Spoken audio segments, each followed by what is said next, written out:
سلام به همه دوستان عزیز آیتی پرو، امیدوارم حالتون خوب باشه. مهدی عادلی‌فر هستم. میخوایم توی این ویدیو که قسمت اول ویدیو آموزشی برنامه نویسی اندروید هست در مورد برنامه نویسی توی سیستم عامل اندروید با هم صحبت بکنیم. اگه شما خیلی از اون بچه مایه دارا نباشید که اونا همشون از این دستگاه های سیب گاز خورده دارن، اگه نداشته باشید قطعاً گوشی و تبلتتون اندروید هستش، از سیستم عامل اندروید استفاده میکنه. خب ما میخوایم ببینیم که چجوری میشه برای این سیستم عامل برنامه نوشت. شما میبینید که امروزه اپ های زیادی نوشته میشن برای اندروید، دانلود میشن، خریداری میشن و میبینیم که چقدر پول هم برای این برنامه ها داده میشه. شما مثلا بازی های خیلی زیادی رو دیدین، مثل حالا اسم نمیبرم که کلش آف کلنزه، ولی خب خیلی بازی های اینجوری دیدین که براش کلی پول خرج شده و خیلی از برنامه ها رو دیدیم، برنامه های کاربردی که قیمت، حالا میگیم قیمت کمی هم داشته باشن ولی خب میتونن برای شما درآمدساز باشن.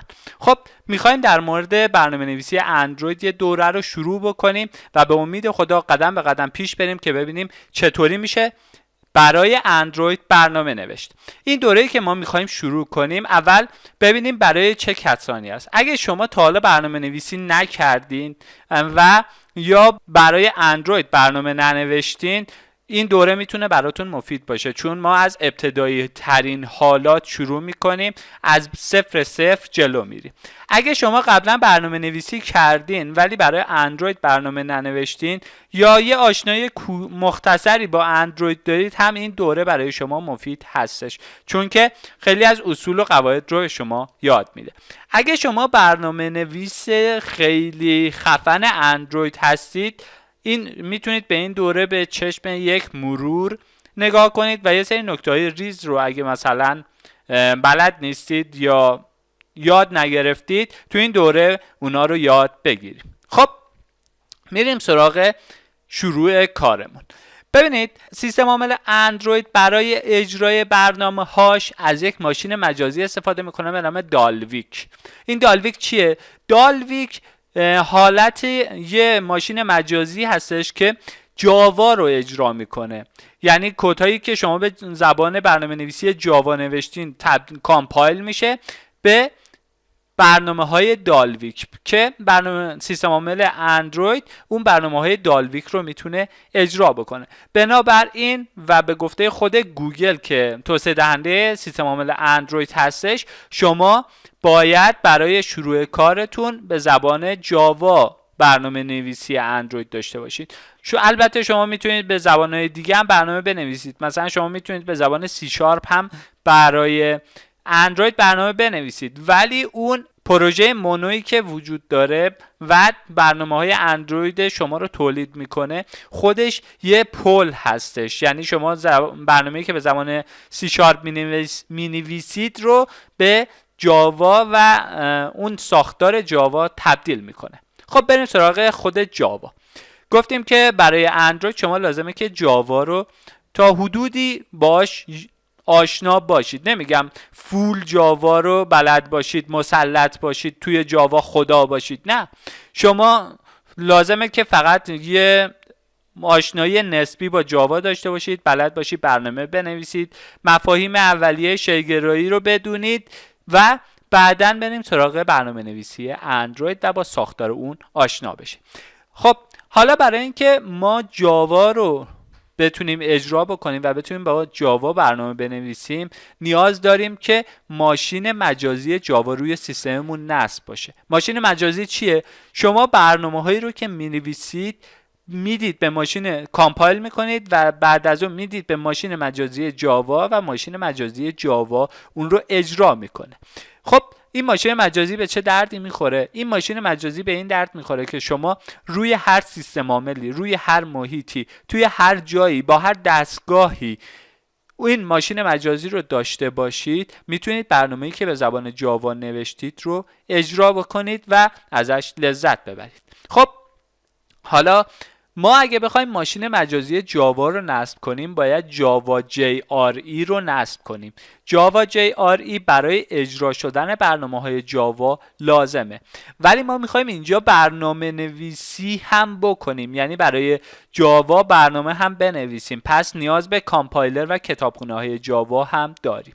خب برای نصب کامپایلر و کتابخونه‌های جاوا و همچنین ماشین مجازی جاوا شما باید یه بسته به نام JDK رو نصب کنید. JDK مخفف جاوا دیولپمنت کیت هستش که هم ماشین مجازی جاوا توش هست و هم کتابخونه ها و کامپایلر جاوا. خب برای اینکه اول بفهمیم که جاوا روی سیستم ما هست نیست، سیستم ما در چه حالتیه، ما باید چیکار بکنیم؟ برای این کار من میرم دکمه استارتم رو میزنم، CMD رو تایپ میکنم، کامند پرامپ ویندوزم بالا میاد. این محیط داس ویندوز بهش میگن بعضیا میگن محیط خط فرمان ویندوز. شما میتونید اینجا دستوراتتون رو تایپ بکنید. با تایپ دستور جاوا یه منها یا همون دش خودمون ورژن و زدن دکمه اینتر به شما ورژن جاوایی که روی سیستمتون نصب هست رو اعلام میکنه. ببینید اینجا الان برای من زد جاوا شناخته شده نیست روی سیستم شما. پس یعنی چی؟ یعنی من روی سیستمم جاوا ندارم. خب برای اینکه من جاوا داشته باشم باید چیکار بکنم؟ گفتم که باید JDK رو نصب کنیم. برای نصب JDK ما باید چیکار بکنیم؟ برای نصب JDK من میزنم JDK دانلود. اولین سایتی که برای ما باز میشه سایت اوراکل هستش. سایت اوراکل فقط سایتی هستش که JDK رو به صورت رسمی پشتیبانی میکنه. البته توی ایران یه مشکلی که ما داریم، این سایت برای ما بسته هستش، به روی هموطنان ما بسته هستش و شما نمیتونید جاوا رو از این راه دانلود کنید. البته مشکلی هم نداره. چرا؟ چون که ماشاءالله تا دلتون بخواد ما سایت دانلود فارسی داریم و تنها کاری که انجام میدیم به جای این دانلود انگلیسی می نویسیم دانلود فارسی. فارسی رو دانلود رو فارسی می نویسیم و می نویسیم دانلود JDK. می بینیم که سایت های فارسی خیلی زیادی این JDK رو برای ما دارن و هر کدوم رو که خواستین میتونید بازش بکنید و JDK رو از اون دانلود بکنید. خب من JDK رو قبلا دانلود کردم. خب من JDK هم رو اینجا دانلود کردم. JDK که من دانلود کردم ورژن 8 آپدیت 151 برای ویندوز 64 بیتی هستش. دقت کنید دوستان، ورژن جاوایی که میخواید نصب کنید باید با ورژن ویندوزتون هم همخونی داشته باشه. ویندوز من 64 بیتیه، پس جاوای من هم 64 بیتی باید باشه. برای اینکه بفهمیم ویندوزمون چند بیتیه، روی منوی استارتمون کلیک راست میکنیم، سیستم رو میزنیم. سیستم رو که انتخاب بکنیم اینجا میاد میگه که ویندوز ما چند بیتیه و مشخصات ویندوزمون رو به ما میده. مثلا ویندوز من ویندوز 10 هستش و سیستم تایپ هم 64 بیتیه. پس میبینیم که ویندوز جاوا با ویندوزتون باید همخوانی داشته باشه. خب بریم سراغ نصب جاوا. رو JDK دابل کلیک میکنم من تا محیط مرحله نصبم شروع بشه. خب نصبمون بیاد بالا. بله، قسمت اول نکست. بعدش میگه چه چیزایی رو میخواید توی این سیستم نصب کنم. میگم development tools، همون ابزارهای برنامه نویسی، سورس کد ها و JRE، همه رو برام نصب کن. توی این قسمت پایینش هم میگه کجا نصبش کنم. سی پروگرام فایل جاوا JDK 1815. میگم نصبش کن، اوکیه. میره برای نصب. زیاد تنظیمات خاصی نداره. حالا صبر میکنید تا برنامه ما به صورت کامل نصب شه. توی قسمت بعدی میاد میگه که JRE رو هم شما باید نصب کنید. این تا الان نصب JDK بود، بعدش میاد JRE رو هم نصب کنید. برای نصب JRE هم میگه آدرسش اینجا باشه، سی پروگرام فایل جاوا JRE. میگم نکست. شروع میکنه نصب کردن. فقط موقع نصب کردن مثلا یه چیزی هم میده که الان 3 میلیارد دستگاه دارن از جاوا استفاده میکنن و برنامه‌های جاوا رو اجرا میکنن. میبینیم که تعداد دستگاه‌های خیلی زیادی هستن. پس زبان جاوا یکی از معروف ترین زبان‌ها و محبوب ترین زبان‌هایی هستش که امروزه از اون استفاده میشه. خب حالا JRE ما هم نصب بشه. کار تا همینجا تموم شد. شما کلوز رو بزنید و جاوا روی سیستم شما نصب شد. الان من بیام دوباره cmd هم رو ببندم، دوباره بازش بکنم، میگم cmd java dash version. ببینید میگه که جاوای نسخه 1.8.151 برای شما نصب شده. میبینیم که جاوا روی سیستم ما شناخته شد. خب این از جاوا. بعد از نصب جاوا ما باید چی رو نصب کنیم؟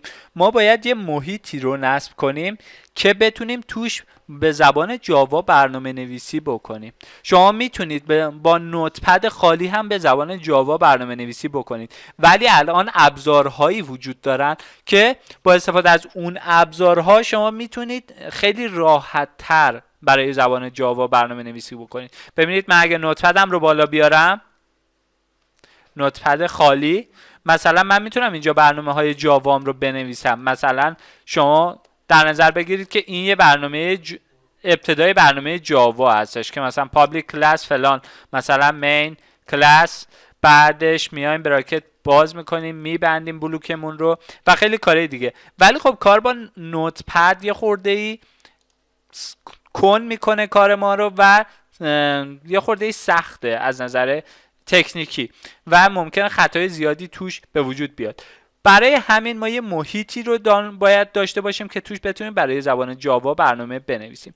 یکی از محیط‌های فوق‌العاده خوبی که برای برنامه نویسی جاوا وجود داره محیط اینتلیجی آیدیا هستش. محیط اینتلیجی آیدیا رو من اگه سرچ کنم میگم اینتلیجی آیدیا. اینتلیجی آیدیا یک محیط برنامه نویسی هستش که توسط شرکت جت برینز ساخته شده و شما میتونید توی اون برنامه‌های جاوا بنویسید. میتونید از اینترنتتون رو دانلود بکنید و ببینید اگر شما بخواید التیمیتش رو دانلود بکنید تا 30 روز برای شما رایگانه و اگه بخواید کامیونیتیش رو دانلود بکنید تا همیشه برای شما رایگان خواهد بود. خب روی دانلود که کلیک بکنید اینتلیجی شما شروع میکنه به دانلود شدن. من اینتلیجی رو قبلا دانلود کردم، الان فقط شروع میکنم به نصب کردنش. روی برنامه اینتلیجی هم دابل کلیک میکنم و صبر میکنم تا برنامهش بالا بیاد. دقت کنید که حجم اینتلیجی یه خورده زیاده، نزدیک 520 مگ حجم اینتلیجی هستش. خب من شروع میکنم به نصب کردن. مرحله اولش رو که نکست میزنم، تو مرحله بعد میگه میخوای کجا نصبش کنم. میتونین این رو عوض بکنید. مثلا من میگم توی درایو دی نصبش کن، توی پوشه مثلا اینتلیجی اینستالد 1. خب بعدش نکست میگه که 1.2 گیگ فضا لازم داره. میگه خب حالا چه جور لانچری میخوای؟ میگم 64 بیتیش رو برای من نصب کن و نکست. اینستال رو که بزنید شروع میکنه به نصب شدن برنامه برای شما. یه خورده نصب شدنش طول میکشه چون باید کتابخونه های جاوا رو روی سیستم شما کپی بکنه. اینتلیجی ما به صورت کامل نصب شد. من فینیش رو میزنم تا حالت نصبش بسته شه. حالا من یه بار اینتلیجی هم رو اجرا میکنم. ببینید وقتی اینتلیجی نصب شد برای بار اول یه سری تنظیمات داره. اول اینکه میگه وقتی که بالا میاد میگه تنظیماتم رو از کجا لود بکنم. چون ما قبلا اینتلیجی نداشتیم میگیم do not import setting. اوکی؟ بعد یه سری اساسنامه میاره که ما ندید قبولش میکنیم.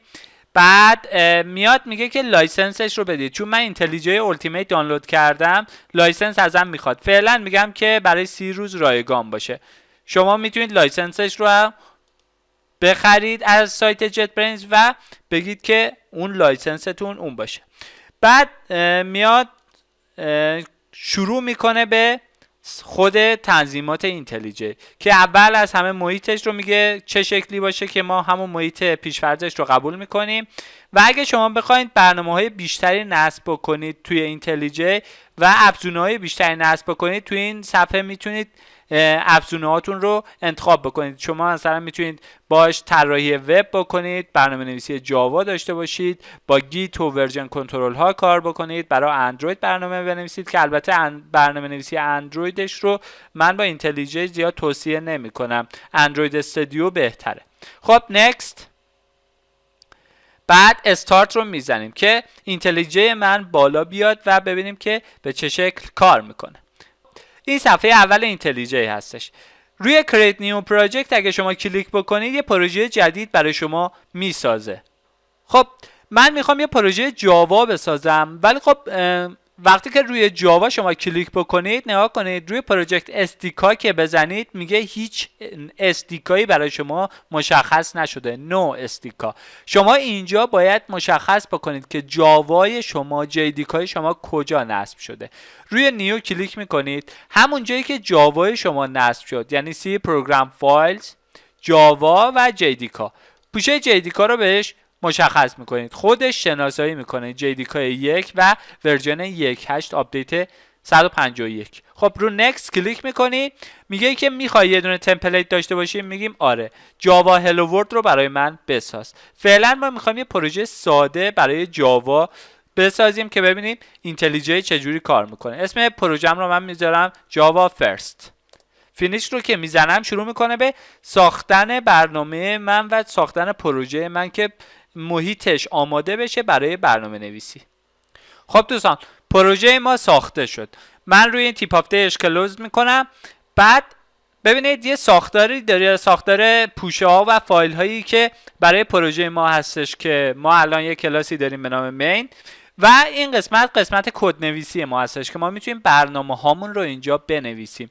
الان نگاه کنید یه برنامه تمپلیت و یه قالب آماده‌ای برای برنامه ما نوشته شده که کلمه هلو ورلد رو برای ما چاپ میکنه تو صفحه نمایش. حالا چجوری ما برنامه‌مون رو اجرا بکنیم؟ ببینید شما یه مثلث سبز رنگی اینجا دارید، روی مثلث سبز رنگ کلیک کنید و ران رو بزنید، برنامه شما شروع میکنه به اجرا شدن. ببینید نحوه اجرا شدن برنامه و پروسش هم این پایین به شما نشون داده میشه. وقتی که برنامه شما اجراش کامل شد، نتیجه توی پایین صفحه به شما نشون داده میشه که کلمه هلو ورلد به شما نشون میده. پس دیدیم که چجوری با اینتلیجی میتونید اینتلیجی رو نصب بکنید و چجوری یه برنامه ساده باهاش بنویسیم. توی قسمت‌های بعد ما برنامه وقتی که داریم جاوا رو توضیح میدیم از اینتلیجی استفاده میکنیم و برنامه‌های مختلفی باهاش مینویسیم. خب این از اینتلیجی که نصب شد و کارمون باهاش تموم شد. قدم بعدی که ما میخوایم چیز کنیم، ما تو این دوره نمیخوایم که در مورد جاوا صحبت بکنیم، فقط میخوایم یه آشنایی نسبی با جاوا داشته باشیم. ما میخوایم تو این دوره در مورد اندروید و برنامه نویسی اندروید صحبت بکنیم. برای برنامه نویسی اندروید هم ما یه محیطی داریم به نام اندروید استودیو که اندروید استودیو رو هم شما باید دانلود بکنید. برای دانلود اندروید استودیو شما میتونید که داخل گوگل بنویسید دانلود اندروید استودیو.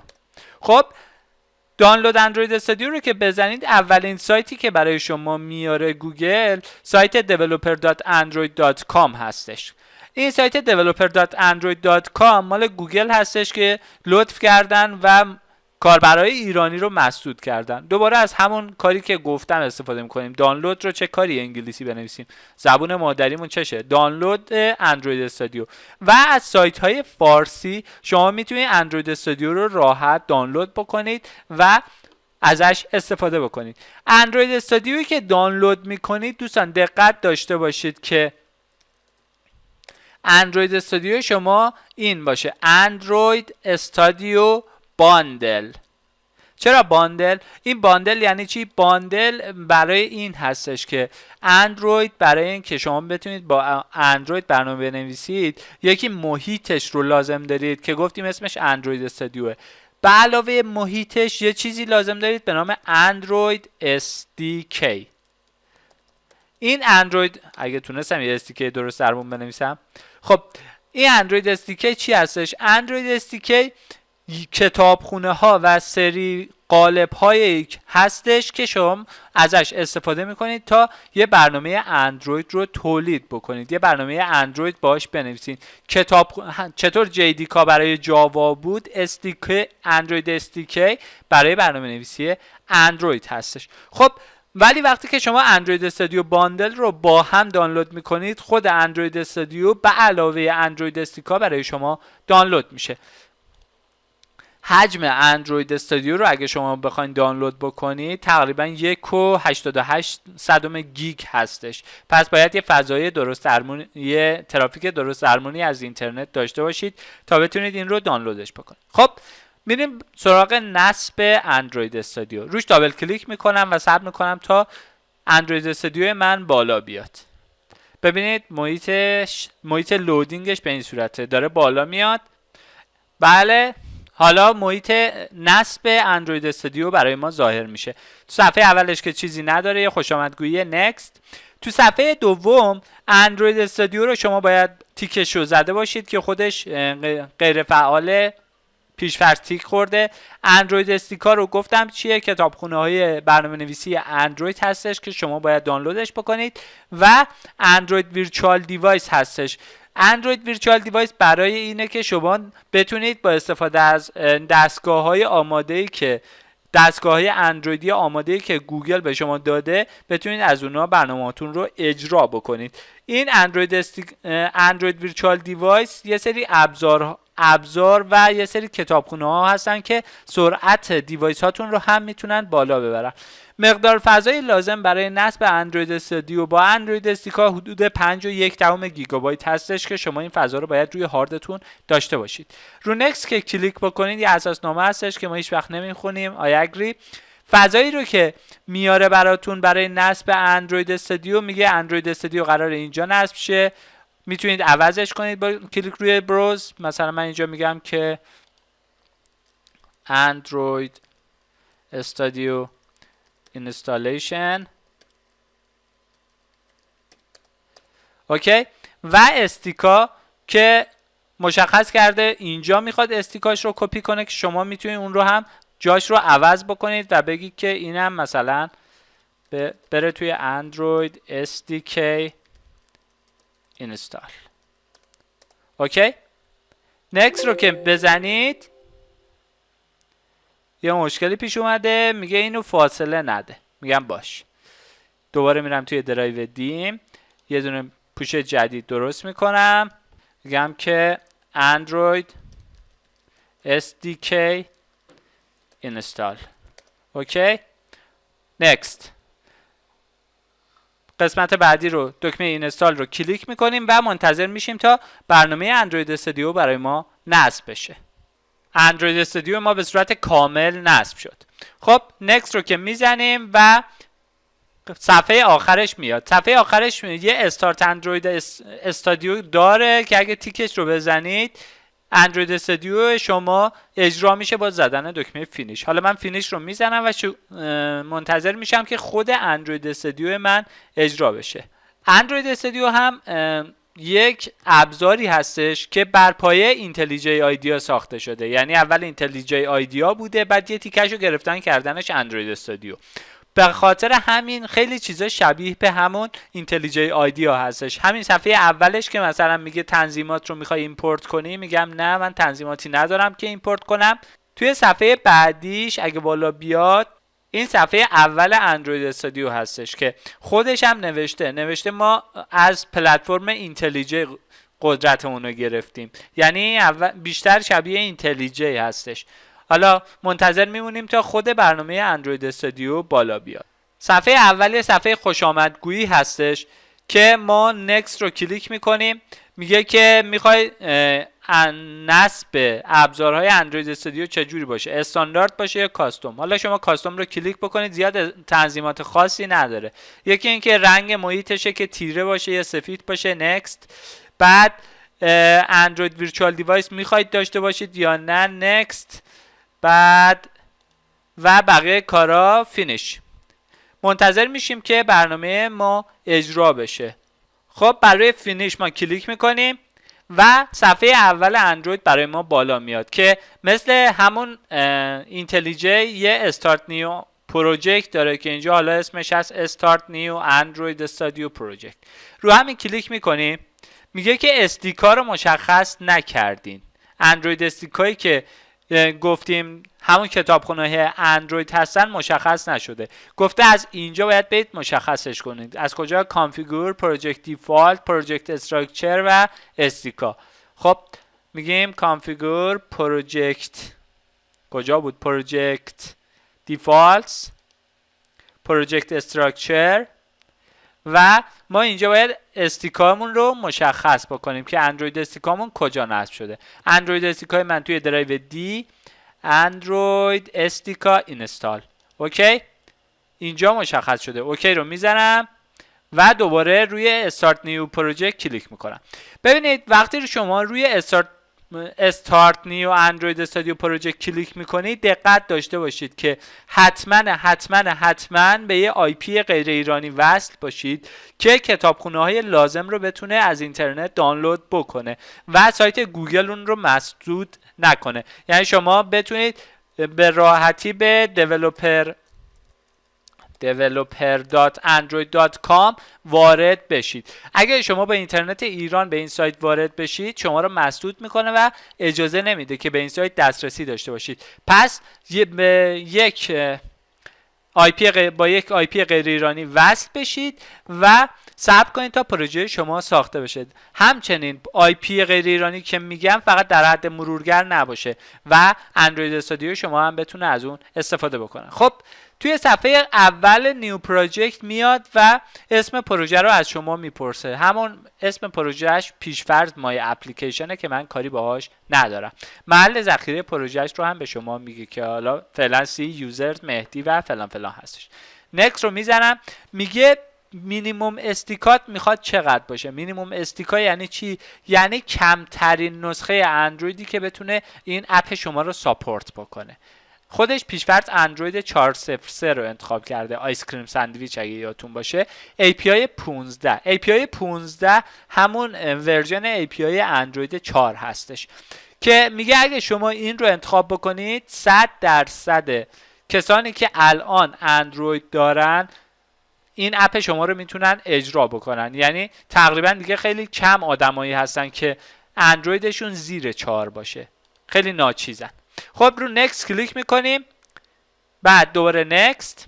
میگه که چه نوع اکتیویتی میخواین بسازین. در مورد مفاهیم اکتیویتی بعداً صحبت میکنیم. فعلا امپتی اکتیویتی رو شما انتخاب بکنید.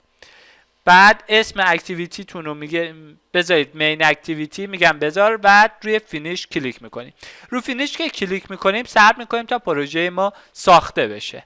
نگاه کنید کادر بیلدینگ مای پروژکتش میاد بالا که گریدل اندروید استودیو شما بتونه پروژه شما رو بیلد بکنه.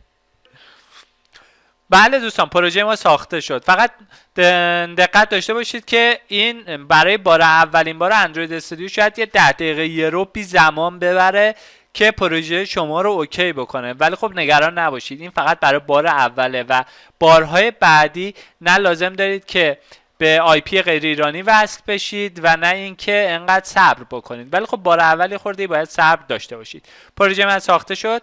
تیپ آف دیش رو کلوز میکنم. این صفحه اندروید استودیوه که خیلی شبیه به همون صفحه اینتلیجی بود که نشون دادیم.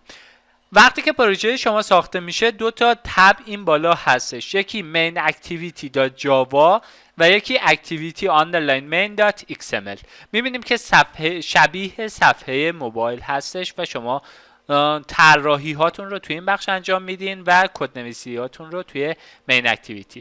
خب این از برنامه ما. حالا این یه برنامه نمونه است و یه برنامه ساده که فقط یه هلو ورد این وسطشه. اگه من بخوام اینو اجرا بکنم باید چی کار بکنم؟ برای اجرا کردن پروژه اندرویدی ما 3 تا انتخاب داریم.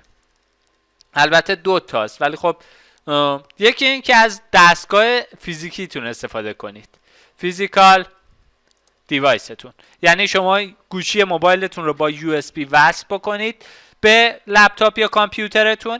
بعدش یه سری تنظیمات باید انجام بدین و وقتی که شما روی این دکمه ران کلیک کردین اینجا دستگاه شما رو میاره و شما میتونید دستگاهتون رو انتخاب بکنید و با استفاده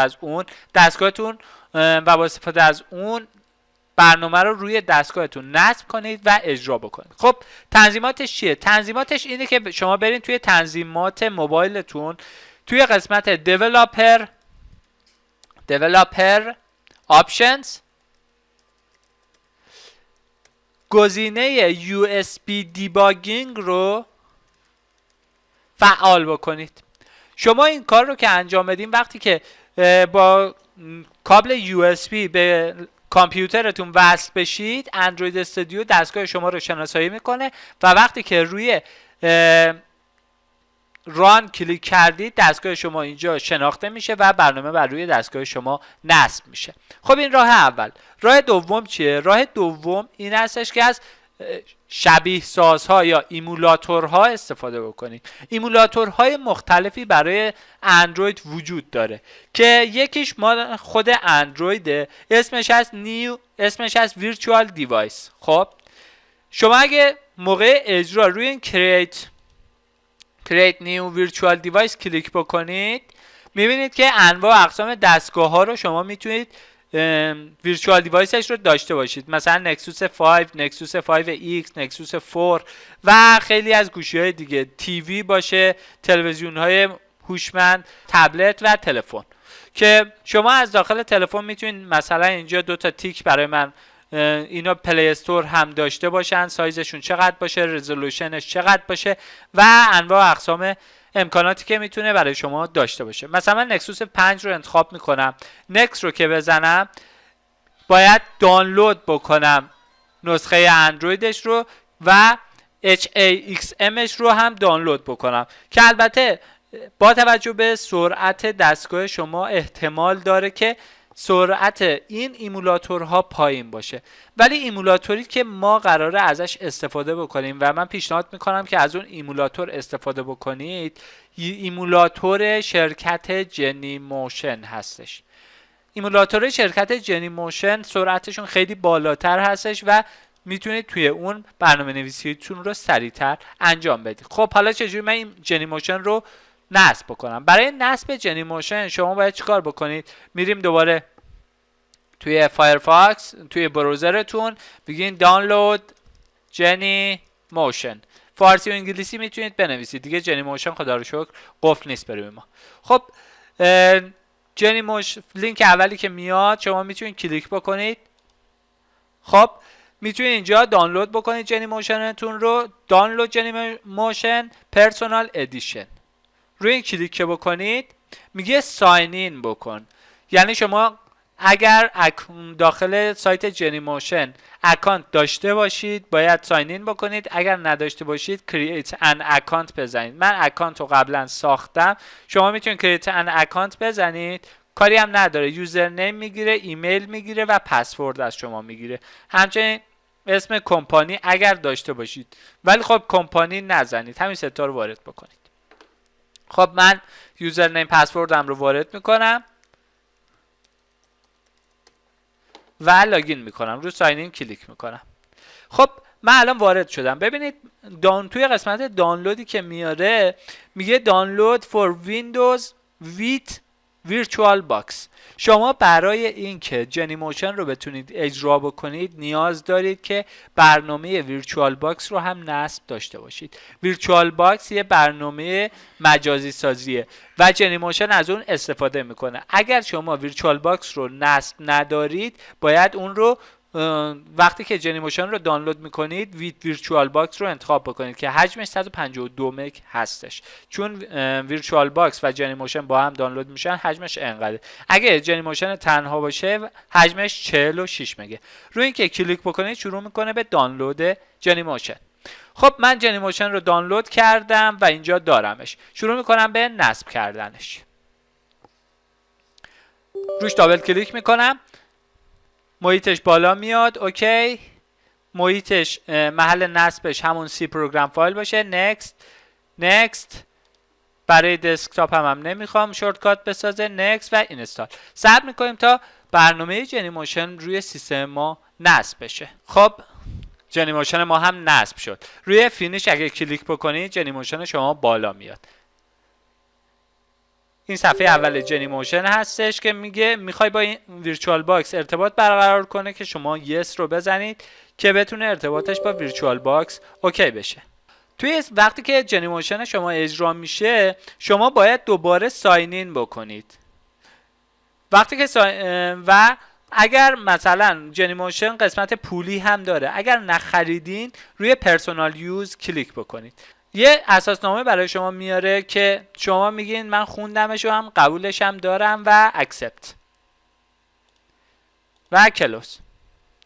حالا میگه که شما هیچ دستگاهی الان روی سیستمتون ندارید. ببینید الان در لیست دستگاه های من، اگه مثلا من دستگاه اندرویدی داشته باشم، لیست دستگاه های من رو اینجا نشون میده. دقت کنید که من الان چون جنی موشنم رو تازه نصب کردم هیچ دستگاهی روی سیستمم ندارم، پس من باید یه دستگاه رو نصب بکنم. حالا میگه شما هیچ دستگاهی ندارین هنوز، میخواین یکی اضافه بکنین، میگیم یس. بعد اینجا لیست دستگاهی که جنی موشن داره رو به شما نشون میده، ولی الان هیچی به شما نشون نمیده. چرا؟ چون که میگه باید اول ساین این بکنید تا بتونین دسترسی داشته باشین. برای من رو ساین این کلیک میکنم، دوباره همون یوزرنیم پسوردی که ما تو سایت جنی موشن داشتیم رو اینجا من وارد میکنم. ساین این. خب وقتی که ساین این اوکی شد به شما لیست دستگاه ها رو میده. شما میتونید نسخه اندرویدتون رو اینجا انتخاب بکنید. مثلا من 444 رو انتخاب میکنم. بعد مدل دستگاهاتون سامسونگ باشه، نکسوس باشه، LG باشه، موتورولا باشه، سونی باشه، هر چیزی که باشه رو شما میتونید انتخاب بکنید. که مثلا من یه نکسوس 4 انتخاب میکنم و نکس رو میزنم. مشخصاتش رو اینجا به شما نشون میده و اگر روی نکس کلیک بکنید شروع میکنه به دانلود کردن اون دستگاهی که شما داشتید. دستگاهی که مثلا داشتیم همین نکسوس 4 حجمش 210 مگ هستش. صبر میکنیم تا دانلود بشه. دانلود من داره تموم میشه. دوستان سعی کنید که از یه اینترنت پرسرعت برای دانلود این ویرچوال دیوایستون استفاده بکنید که زیاد معطل نشید. خب الان ویرچوال دیوایس من دانلود شد. صبر کنید تا آماده بشه. خب روی فینیش کلیک میکنیم و میبینیم که یه ویرچوال دیوایس برای ما ساخته. گوگل نکسوس 4 با اندروید 4444. چند تا 4 گفتم؟ این 3 تا 4 داره. من حالا هر چند تا 4 گفتم. برای اینکه این ویرچوال دیوایسمون ران بشه روی استارت کلیک میکنیم. شروع میکنه به روشن کردن ویرچوال دیوایس ما، یعنی دستگاه اندرویدی ما رو میخواد بالا بیاره. یه خورده صبر کنید تا این دستگاه اندرویدی شما بالا بیاد. تو همین حالتی که دستگاه اندرویدی ما داره بالا میاد، بله بالا اومد و اندرویدمون داره روشن میشه. شما برمیگردیم داخل اندروید استودیو. ما وقتی که میخوایم اندروید استودیومون رو اجرا بکنیم روی دکمه فلش سبز رنگ کلیک میکنیم. میبینیم که اینجا نکسوس 4 رو برای ما نشون میده که ما میتونیم این رو انتخاب بکنیم و برنامه‌مون رو روی اون نصب بکنیم. همچنین داخل قسمت اندروید مانیتور اگه شما برید کلیه وقایعی که روی الان نگاه کنید گوگل جنی موشن گوگل نکسوس 4 رو خودش انتخاب کرده و همه وقایعی که الان داره برای گوگل نکسوس 4 مون اتفاق میفته هم اینجا برای ما لاگش رو نشون میده و کل جزئیات اجرا شدن برنامه رو به ما نشون میده. خب دستگاه اندرویدی ما بالا اومد. روی اوکی کلیک میکنم. الان دستگاه اندرویدی ما آماده است تا برنامه های ما رو اجرا بکنه. من برنامه‌ام رو یه بار اجرا میکنم. جنی موشن گوگل نکسوس 4 اوکی. خب شروع میشه به بیلد شدن و نصب شدن برنامه APK روی دستگاه اندرویدی. نگاه کنید این پایین نوشته چی؟ گریدل بیلد رانینگ. صبر میکنیم تا پروژه ما بیلد بشه. بار اول هم یه ذره شاید یکی دو دقیقه طول بکشه تا پروژه شما بیلد بشه. بستگی به سرعت سیستمی داره که باش کار میکنید. ولی خب از بارهای بعدی زیاد طولی نمیکشه. اجازه بدیم پروژه ما بیلد بشه. بله پروژه ما نصب شد روی سیستم عامل و بالا اومد. میبینیم که مای اپلیکیشن و هلو ورلد بالا اومده. شما اگه داخل دیوایستون هم برید قسمت استارت ببینید مای اپلیکیشن روش نصب شده و اجراش که بکنید همین برنامه برای شما بالا میاد. پس تا اینجا دیدیم که چجوری جاوا رو نصب کنید، جنی موشن رو نصب کنید، یه پروژه ساده با اندروید استودیو بالا بیارید و همچنین شبیه ساز اندروید جنی موشن رو هم اجرا بکنید و الان شما آماده کار با جاوا و اندروید هستید. خب توی قسمت های بعدی ما قدم به قدم این برنامه نویسی جاوا و همچنین برنامه نویسی اندروید رو توضیح خواهیم داد. این قسمت صرفا برای آشنایی با محیط کار بوده و نصب ابزارهای لازم بود. امیدوارم از این آموزش استفاده کافی رو برده باشید. آیتی پرو باشید. آیتی پرو رو به دوستاتون هم معرفی بکنید. خدا نگهدار.